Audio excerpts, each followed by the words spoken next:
જામનગરમાં સૌરાષ્ટ્રના સૌથી મોટા પરશુરામ ધામનો શિલાન્યાસ સમારોહ શંકરાચાર્ય સદાનંદ સરસ્વતીજી મહારાજના વરદ હસ્તે સંપન્ન થયો.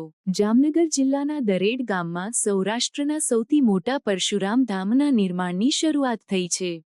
આ ભવ્ય ધામનો શિલાન્યાસ સમારોહ શારદાપીઠ દ્વારકાના જગદગુરુ શંકરાચાર્ય શ્રી સદાનંદ સરસ્વતીજી મહારાજની અધ્યક્ષતામાં યોજાયો.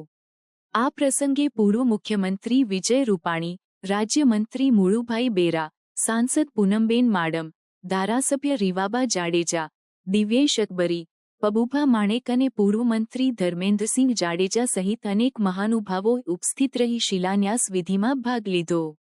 પરશુરામ ધામનું નિર્માણ બ્રહ્મ education and social development trust દ્વારા તક્ષશિલા સંકુલમાં કરવામાં આવી રહ્યું છે.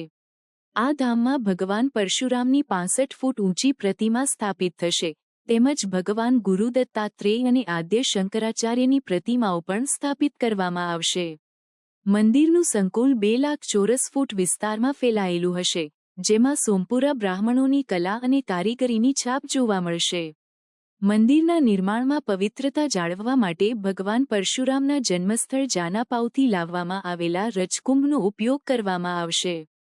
આ પવિત્ર માટીનો ઉપયોગ ઈંટોમાં કરવામાં આવશે, જેનાથી મંદિરને વધુ પવિત્રતા મળશે. આધ્યાત્મિક અને સાંસ્કૃતિક મહત્વ ધરાવતું આ ધામ સૌરાષ્ટ્રના લોકો માટે આસ્થાનું કેન્દ્ર બનશે. શિલાન્યાસ સમારોહમાં સાધુ સંતો અને મહંતોની વિશેષ હાજરી રહી હતી.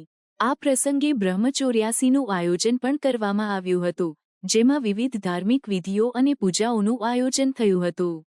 આ ભવ્ય પરશુરામ ધામના નિર્માણથી જામનગર અને સમગ્ર સૌરાષ્ટ્રમાં ધાર્મિક પર્યટનને પ્રોત્સાહન મળશે અને આ વિસ્તાર આધ્યાત્મિક રીતે વધુ સમૃદ્ધ બનશે.